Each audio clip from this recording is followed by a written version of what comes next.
그날 다가와도 내 친구 주님은 일하시네.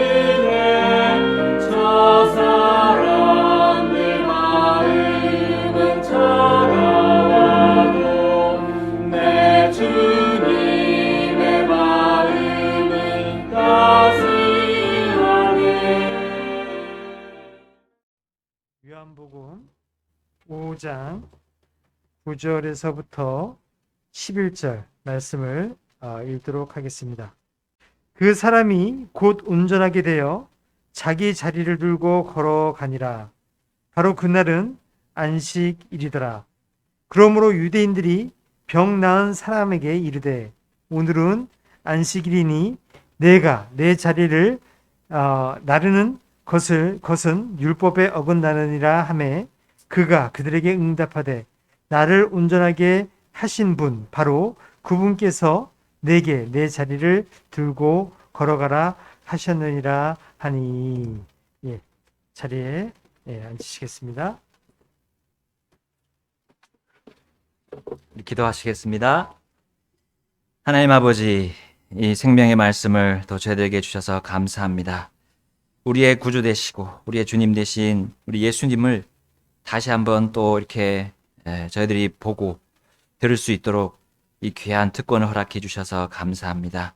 하나님, 이 시간 성령님께서 저희들을 또 하나로 묶어주시고 이 말씀 안으로 또 하나 되게 하시고 또 이 말씀에 따라서 저희들이 가야 할 방향들을 정말 발견할 수 있도록 하나님 도와주옵소서.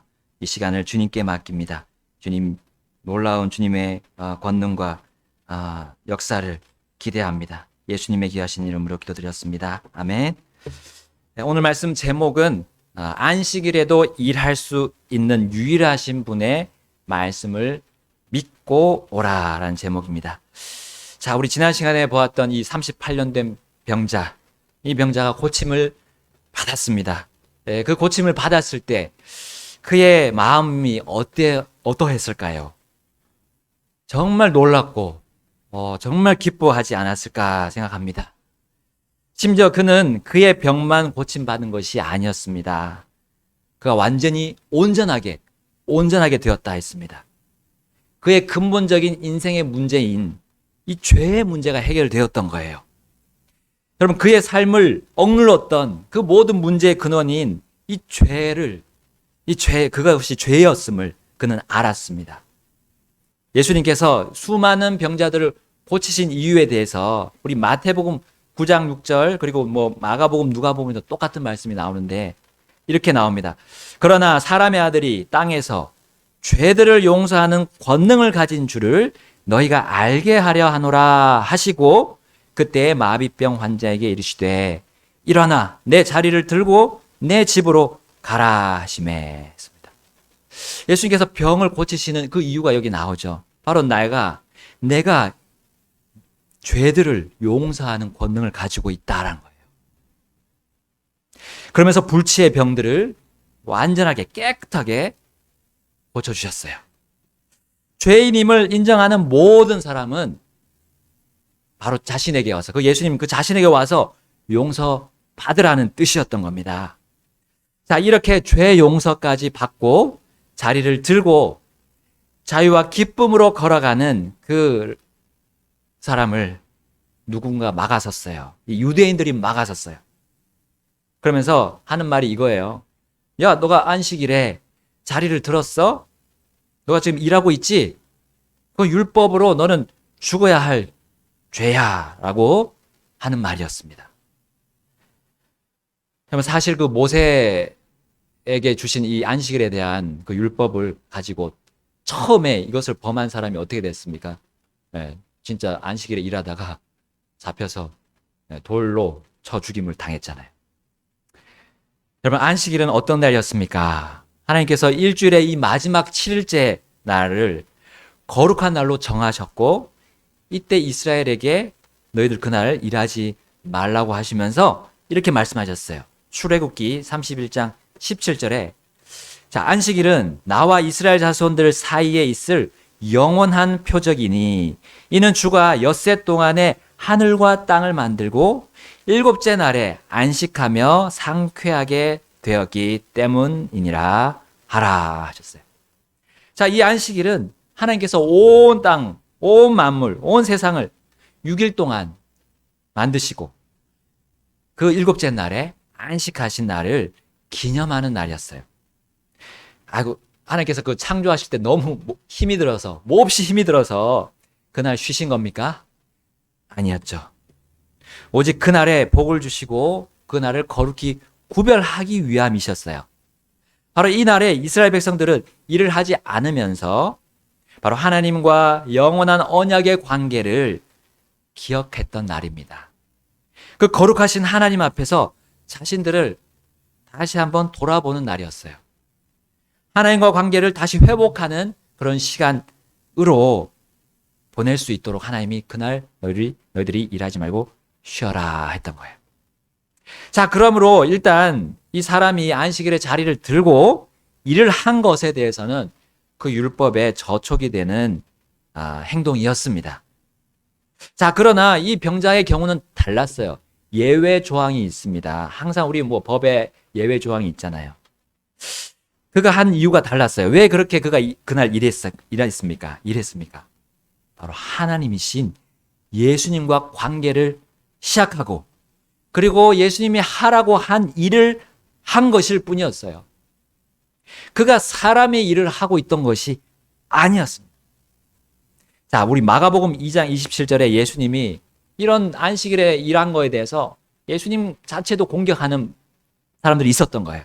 그때 예수님이 이렇게 말씀하셨죠. 마가복음 2장 27절 28절에 또 그들에게 이르시되 안식일은 사람을 위해 만들어졌으며 사람이 안식일을 위해 만들어지지 아니하였나니 이러므로 사람의 아들은 또한 안식일의 주니라 하시니라. 아멘. 여러분, 안식일은 하나님께서 사람을 위해 만든 것이었어요. 사람이 하나님께서 자신을 가치 있는 존재로 창조하시고 또한 가치 있는 존재로 다시 회복하심에 감사하는 날입니다. 그러나 사탄은 어떻게 했습니까? 이 유대인들을 유혹해서 사람이 마치 안식일을 위해 있는 것으로 만들어진 것으로 바꿔버렸어요. 그 위치를 바꿔버렸고 그 목적을 바꿔버렸어요. 그래서 사람이 이 안식이란 일이란 이 날보다 가치 없는 존재로 만들어버린 것이 이 사탄이 하는 일이었어요. 그러나 주님은 사람의 혼을 이 세상 모든 것을 주고도 바꿀 수 없다고 말씀하셨어요. 사람의 혼의 가치가 얼마나 이 귀하다는 것을 말씀하셨어요. 죄인의 혼을 살리고 다시 가치 있게 하는 이 일을 바로 이 병고침 받은 이 병자가 드러내고 있었던 거예요. 사실 안식일에 예수님과 병고침 받은 자를 정죄한 이 유대인들은 안식일에 무슨 일을 했습니까? 자신의 소, 양, 자신의 가축, 재물을 이것이 위험에 빠졌을 때, 그 구덩이에 빠졌을 때 끌어올렸어요. 건지는 일을 했죠. 안식일임에도 불구하고 안식일에 살리는 일을 했던 거예요. 생명을 살리는 일을 했어요. 그러나 동물보다도 더 귀중하고 더 중요한 사람을 죽음에서 건지시는 이 예수님이 하신 일, 이거를 정죄한다는 것은 그들이 지금 위선을 행하는 것이었어요. 여러분, 그들은 죄로부터 자유롭게 된 사람을 다시 속박하고 억압하는 중에 있었던 거예요. 심지어 안식일의 의미를 바꿔 사용해서 자유와 기쁨을 다 빼앗으려고 하는 그 사탄의 지배에 그들 같이 거기에 함께 했어요. 사탄은 자신의 자녀가 하나님의 자녀로 옮겨지는 것을 좋아할까요? 굉장히 싫어합니다. 가장 싫어하는 일이에요. 사람이 구원받고 혼이 구원받는 일을 가장 싫어하는 것이 사탄이 생각하는 거예요. 그 일을 위해서 얼마나 열심히 일하고 있습니까? 사탄이요? 그래서 이 유대인들을 사용해서 또다시 속박하고 끊임없이 그의 죄가 조금이라도 발견되면 정죄로 하는 겁니다. 정죄. 야, 너 또 죄 지었지? 너 하나님의 법을 어겼어. 네가 그러고도 하나님의 아들들이 될 수 있냐? 너 아들이 될 수 있어? 상속자가 될 수 있어? 그래도 내가 천국 간다고 말할 수 있냐? 라고 하면서 고소하는 거예요. 그러면서 다시 발에 족쇄를 채우려고 하는 겁니다. 여러분, 안식일에 주님과 만나 관계를 시작한 이 사람은 이러한 정죄의 유혹과 고소를 지금 맞이했던 거예요. 그러나 그는 하나님의 일을 하고 있었던 겁니다. 곧 생명을 드러내고 그 생명을 창조하시고 주시는 창조주 하나님을 보여주는 일을 지금 그가 하고 있었던 거예요. 그걸 알았어요. 지금 자신이 사람의 일을 하지 않고 하나님을 하고 있다는 걸 알고 그는 이렇게 담대하게 말합니다. 오늘 본문 5장 11절. 그가 그들에게 응답하되 나를 온전하게 하신 분 바로 그분께서 내게 내 자리를 들고 걸어가라 하셨느니라 하니 했습니다. 자, 이 말의 의미가 무슨 말입니까? 나를 온전하게 하신 분, 그분은 그냥 일반적인 사람으로 여러분들이 보고 있느냐 안 한 거예요. 그분은 적어도 하나님과 함께 일하고 있는 사람으로 보여지지 않느냐라는 거예요. 그러면 안식일은 하나님이 주신 것인데 안식일에 하나님께서 일하시는 거가 무슨 문제가 되냐라는 말과 같습니다.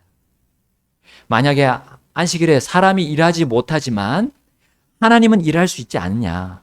하나님이 자리를 들고 걸어가라고 하셨는데 그것을 가지고 율법을 어겼다고 말할 수가 없지 않느냐라는 거예요. 여러분, 이 말은 정말 논쟁의 여지가 없는 말이었습니다. 나를 온전하게 하신 분이 내 자리를 들고 걸어가라고 하셨는데 뭐가 문제가 되느냐라는 거. 결코 논쟁의 여지가 없었던 겁니다. 그러므로 유대인들은 자연스럽게 이렇게 물어볼 수밖에 없었어요. 12절 나오죠? 이에 그들이 그에게 묻되 내게 내 자리를 들고 걸어가라 한 사람이 도대체 누구냐? 그 온전하게 된 사람은 안식일에 자신의 자리를 들고 걸어가라 하신 분이 정확히 누구신지는 알지 못했어요. 자, 그 이유가 무엇일까? 우리 13절에 볼 수 있습니다. 함께 읽어보겠습니다. 13절 시작. 병 고침을 받은 사람은 그분이 누구인지 알지 못하였으니 이는 그곳에 무리가 있었으므로 예수님께서 이미 자리를 옮기셨기 때문이라. 자, 무리들이 있었단 말이에요. 그 주위에 그 베데스다 연못 주위에 너무 수많은 병자들이 있었잖아요. 그 병자들이 이 38년 된 그동안 계속해서 그 자리에 누워있던 이 사람이 일어나 있는 거 아닙니까? 그리고 자기 자리를 들고 걸어가고 있는 거 아닙니까? 막 몰려들기 시작했던 거예요. 무리들이 막 몰려들어서 그가 이제 예수님을 이게 자신을 고쳐주신 분을 이제 보려고 하는데도 자신 주위에 사람들이 막 몰려드니까 찾아볼 수가 없는 거예요. 그분이 누구신지 물어볼 수도 없는 거예요. 그분 이름이 무엇인지. 자, 이렇게 된 상황에서 알 수가 없었던 거예요. 자, 이 사람을 그런 상황이었던 걸 알았던 이 예수님은 이후에 그가 성전으로 갔을 때 그를 찾아오셨습니다. 다시 찾아오셨어요. 그리고 그분께서는 그에게 사랑스러운 음성을 주셨어요. 여기 14절 말씀이죠. 우리 함께 읽어보겠습니다. 14절 시작. 그 뒤에 예수님께서 성전에서 그를 만나 그에게 이르시되 보라 내가 온전하게 되었으니 더 심한 것이 내게 생기지 않도록 다시는 죄를 짓지 말라 하시매. 아멘. 이제 알았어요. 이 병자는 자신을 고쳐주신 분이 누군지 보았습니다. 그분의 이름이 무엇인지 알았어요. 여러분, 주님은 자신을 믿는 자들이 하나님의 자녀가 된 자들에게 이렇게 사랑스러운 말씀으로 하시는 것을 우리는 모두 우리 믿은 사람 모두 알고 있을 거예요. 다시는 죄를 짓지 말라.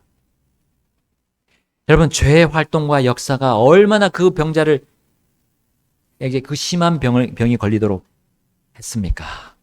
38년 전에. 주님의 자녀들은 죄가 몰고 가는 그 비참한 그 쓰디쓴 삶을 청산했거든요. 그런데 다시 이제 그 비참한 죄를 또 짓는다면 주님께 죄 용서를 받았던 그 전보다 더 심한 죄의 대가가 있다는 거. 이건 당연한 겁니다. 그러니까 예수님이 이렇게 말씀하신 거예요. 네, 다시 죄를 짓고 더 큰 죄의 구렁텅이로 들어가지 말라. 예, 그는 구원받아서 이제 주님과 함께 천국에 있게 될 것입니다. 근데 이 땅에서 큰 고난과 화를 겪게 될 것을 예수님 말씀하신 거예요. 여러분, 어떤 죄를 짓고 살았던 관계없이 자신이 죽을 죄인임을 회개하고 예수님을 구주로 받아들인 자들은 영원한 죄의 형벌로부터 자유를 얻었습니다. 그 사람을 더 이상 지옥으로 보내는 그 정죄의 심판은 없어졌어요. 그러나 예수님의 사랑스러운 이 말씀은 그 죄가 하나님의 자녀를 지배하려는 그 죄의 영향력이 계속됨을 분명히 알라는 거예요. 명심하라는 거예요. 그러므로 내가 얻은 정죄의 심판으로부터의 자유는 사람의 그런 상대적이고 헐거운 테두리 안에서 마음대로 살아야 되는 그런 면죄부가 아닙니다. 이 구원파란 이 단체들이 그렇게 하고 있잖아요. 이제 구원받았으면 마음대로 살아도 되는. 아닙니다. 구원받은 뒤로는 하나님의 완전하고 절대적인 테두리 안에서 그 안에서 누리는 자유라는 거예요. 그러나 유대인들이 변질시킨 이 안식일이라는 테두리는 하나님의 완전한 테두리가 아니었습니다. 그것은 다시 지옥에서 구원받은 사람을 다시 지옥으로 향하게 하는 속박이었어요. 예, 이것이 바로 회개하지 않는 자들의 믿음이었습니다. 그들의 신념이었어요. 그들은 그 믿음대로 그렇게 될 것입니다. 그렇게 살다가 지옥으로 갈 거예요. 예, 계속 정죄받아서 지옥이란 그 영원한 감옥에 갇히게 될 겁니다. 그러나 그들이 자유롭게 된 자를 다시 감옥 안으로 끌고 들어가려 하는 것은 결코 이루어질 수 없는 그들이 만든 공상이에요. 그러나 그들은 왜 자꾸 그 공상을 하면서 꿈을 꾸고 있습니까? 온전하게 된 자가 하나님의 일을 하는 것을 막는 거예요. 막으려 하는 거예요. 하나님을 드러내고 하나님의 영광을 드러내는 것을 막는 겁니다. 그렇게 사는 그리스도인들을 막고자 하는 사탄의 역사라는 사실이에요. 사탄의 활동입니다. 그러나 하나님과 바로 하나님이신 예수님과 교제하기 시작한 그 사람은 이제 예수님을 전하고 싶었습니다. 그래서 자신에게 내 자리를 들고 걸어가라 한 그 사람이 도대체 누구냐라고 물었던 이 유대인들에게 다시 갔어요. 다시 가서 자신이 알게 된 그 예수님을 전합니다. 15절 말씀이 나오죠. 5장 15절 함께 읽겠습니다. 시작. 그 사람이 떠나가서 유대인들에게 자기를 온전하게 하신 분은 예수님이라고 말하니라. 아멘. 이 말을 들은 유대인들은 그들의 믿지 않는 마음을 바꿨을까요? 아니면 그 완악한 마음을 더 굳게 먹었을까요? 자, 그것이 16절에 나옵니다. 제가 읽겠습니다. 그러므로 유대인들이 예수님을 핍박하며 죽이고자 하니 이는 그분께서 안식일에 이 일들을 행하셨기 때문이라.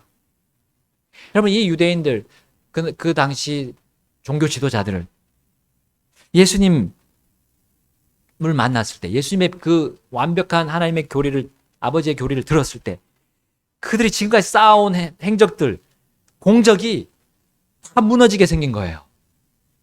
예수님께 그들이 굴복한다면, 만약에 굴복한다면 그들이 말한 안식일, 그리고 그들이 막 주장한 율법에 대한 그들만의 교리들이 무너져가지고 이제 그것을 다 주워 담아야 했어요. 자신들의 잘못을 다른 사람들에게 사과하고 그 교리가 잘못됐다고 딱 선포하고 다녀야 했어요.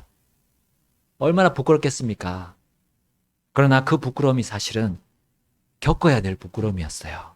회개해야 될 부끄러움이었던 거예요. 하나님은, 예수님은 계속해서 이 사람을 사용해서, 이 병자, 고침받은 병자를 사용해서 그들의 양심, 그리고 그 모든 정황이 그들을 영원한 감옥에서 그 지옥에서 풀려날 수 있게 하는 기회를 주고 있었음을 보여주었던 겁니다. 하나님께서 이 온전하게 된 사람을 통해서 그들을 깨우쳐 주셨던 거예요.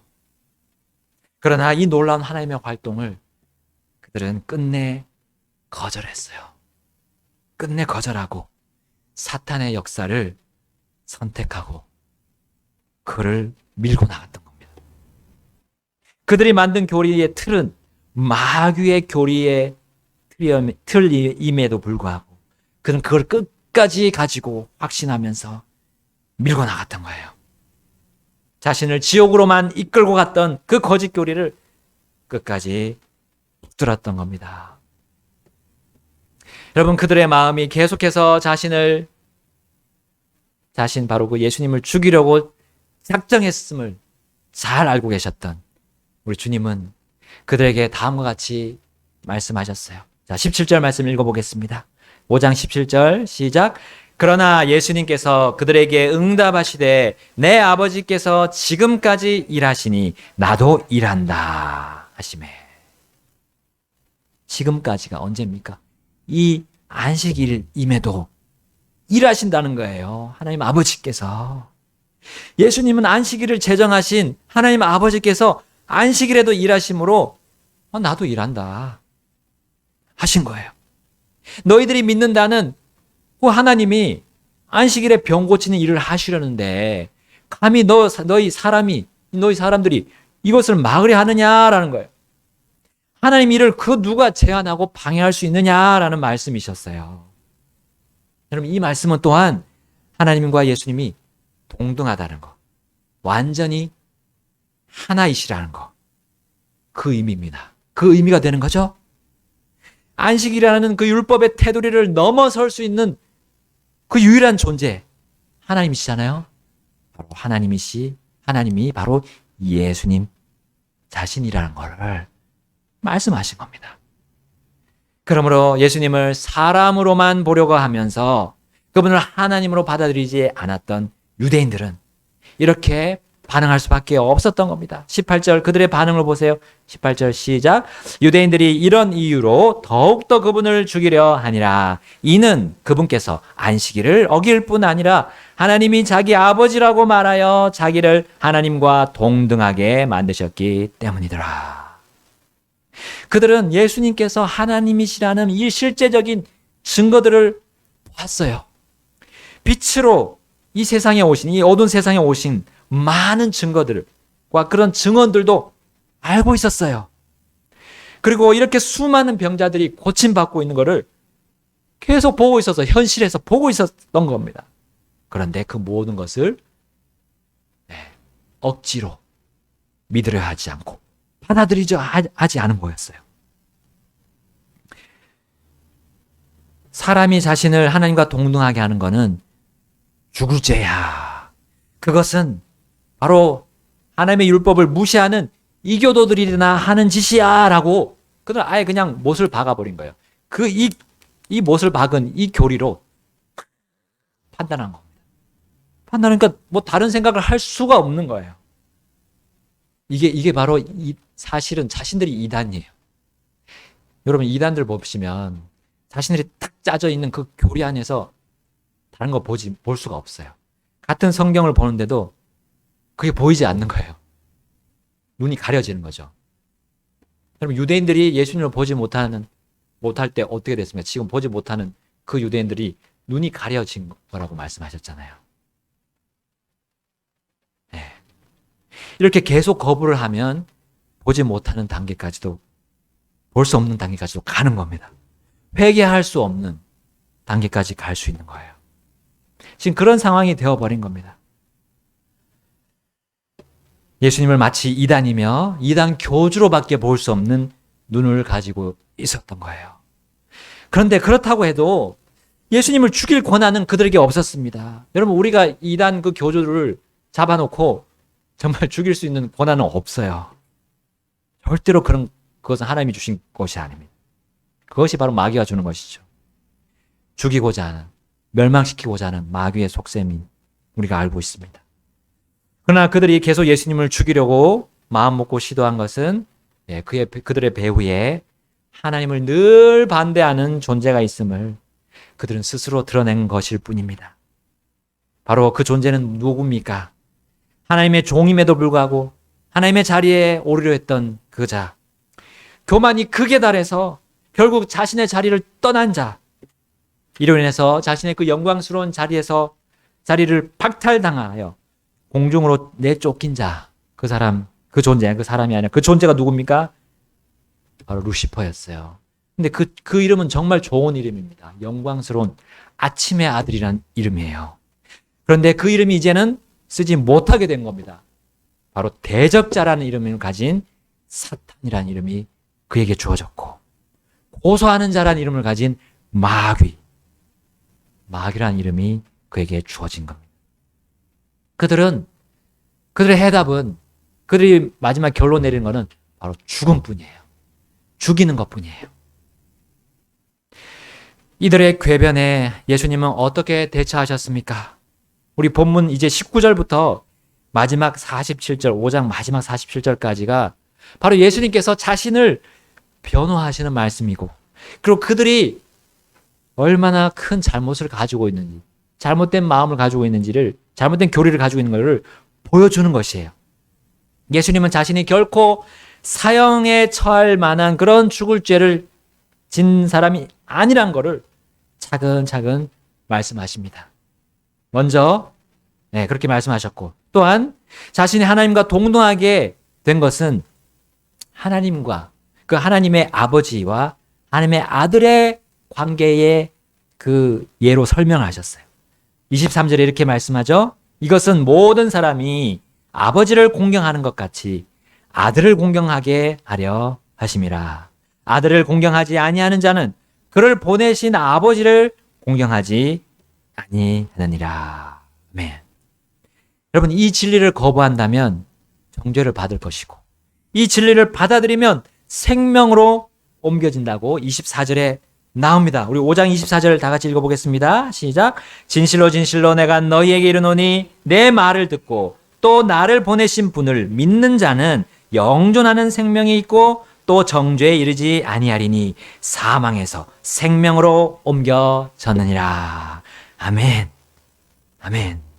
이 말씀이 뭡니까? 아버지와 아들은 동등하다는 말을 받아들인 자를 의미하죠. 또한 예수님께서는 하나님 아버지가 아들인 자신에게 영존하는 생명을 줄 수 있는 권한과 함께 또 무엇도 하나 더 주신 것이 있다고 말씀하셨어요. 22절 보겠습니다. 22절. 아버지께서 아무도 심판하지 아니하시고 오히려 모든 심판을 아들에게 맡기셨으니 했어요. 예수님이 심판자로서 모든 것들을 심판하신다는 거. 또 27절에 나오죠. 또 그가 사람의 아들이므로 그에게 또한 심판을 집행할 권위를 주셨느니라 하시면서 29절에 다 같이 읽어보겠습니다. 시작. 선을 행한 자들은 생명의 부활로, 악을 행한 자들은 정죄의 부활로 나오리라. 아멘. 예수님께서 자신님께서 심판하시는 두 가지 부활에 따라서 두 가지 심판의 종류가 있음을 알려주셨어요. 자신을 믿고 자신의 말을 믿고 선을 행한 자들이 바로 생명의 부활로 나올 것이고, 자신을 믿지 않고 자신의 말을 받아들이지 않는 악한 자들이 정죄의 부활로 나올 것을 말씀하신 겁니다. 자, 이것에 대한 근거가 어디 있다고 말씀하셨어요? 자신에게 난 것이 아니라 성경 기록들에 있다고 했어요. 39절 말씀 보겠습니다. 5장 39절 시작. 성경 기록들을 탐구하라. 너희가 그것들 안에서 영원한 생명을 얻는 줄로 생각하거니와 그것들은 곧 나에 대하여 증언하는 것들이니라. 아멘. 여러분, 그들이 성경 기록들을 믿었어요. 믿는다고 했어요. 모세의 율법을 지킨다고 했잖아요. 유대인들이. 그 너희들이 보고 있는 그 성경 기록 봐라. 그럼 내가 하는 말을 너희들이 성경 기록과 맞다는 게 보일 거야. 그리고 이제 45절에 말씀합니다. 내가 너희를 아버지께 고소하리라고 생각하지 말라. 너희를 고소하는 자가 있으니 곧 너희가 신뢰하는 자 모세니라. 그러니까 46절에 말씀하죠. 너희가 모세를 믿었더라면 나를 믿었으리니 그는 나에 대하여 기록하였느니라. 47절 다 같이 읽겠습니다. 그러나 너희가 그의 글도 믿지 아니하거든 어찌 내 말들을 믿겠느냐 하시니라. 여러분, 그들이 막 예수님 앞에서 내세웠던 모세, 그리고 모세의 율법, 그들이 사실은 실제로 믿지 않았던 거예요. 믿지 않았던 거예요. 그러니까 자신들이 만들어 놓은 그 교리의 틀에 잠깐 이렇게 갖고 왔을 뿐이에요. 갖고 와서 마치 자신들의 교리가 하나님 말씀처럼 인 것처럼 하나님이 주신 것처럼 꾸몄던 겁니다. 그래서 그들의 그 교리가 이제 거짓임을 그들 스스로가 이제 증명하는 거였어요. 모세를 드러내면 드러낼수록, 율법을 드러내면 될수록 그들은 하나님과 멀어져 있다는 거. 그리고 그들은 생명에서 멀어져 있다는 겁니다. 그리고 그들의 마지막은 정죄의 부활로 부활할 거를 말씀하셨던 겁니다. 왜 그들은 이렇게 혼돈 속에서 주님을 거부하고 정죄의 부활의 자리로 갈 수밖에 없었던 겁니까? 우리 40절 말씀에 볼 수 있습니다. 40절. 그들의 마음이 문제였어요. 40절 우리 함께 읽겠습니다. 시작. 그러나 너희는 생명을 얻기 위해 내게 오기를 원치 아니하는도다. 생명을 얻으려고 예수님께 나오기를 원치 않는다 했어요. 그 마음이 원하지 않는다 했습니다. 왜 원하지 않았나요? 그들은 사람들에게서 존귀를 받기 원했어요. 41절 보겠습니다. 나는 사람들에게서 존귀를 받지 아니하노라 하시고, 우리 44절. 너희가 서로 존귀를 받고 오직 하나님으로부터만 나오는 존귀는 구하지 아니하니 어찌 믿을 수 있겠느냐. 그것이 바로 그들이 하나님을 대하는 자세예요.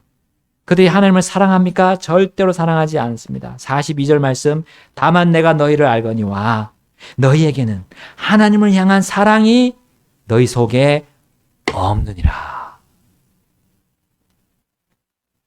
그들은 영원하신 하나님보다 유한한 세상의 것들을 선택하기로 결정했어요. 세상을 사랑하기로 결정했어요. 곧 땅의 명예를 하늘의 명예보다 더 귀하게 여기기로 결정했던 겁니다. 여러분, 우리는 무엇을 원하십니까? 우리 각자는 무엇을 원하고 살고 있습니까? 세상입니까? 주 예수님입니까?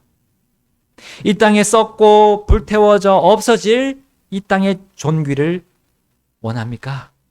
아니면 영원히 계속 남아있을 하늘의 존귀입니까? 우리는 무엇을 원할 것입니까? 앞으로 무엇을 여러분 원할 것입니까? 오늘 결단하십시오. 무엇을 원할 겁니까? 그것은 무엇을 원했다면 그것에 대해서 이제 드러나는 것은 나의 생활이 될 거예요. 이제 앞으로 내 삶이 될 겁니다.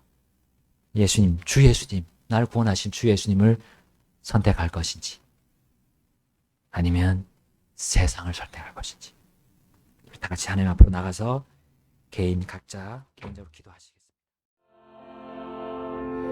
나는 배워서 그 안에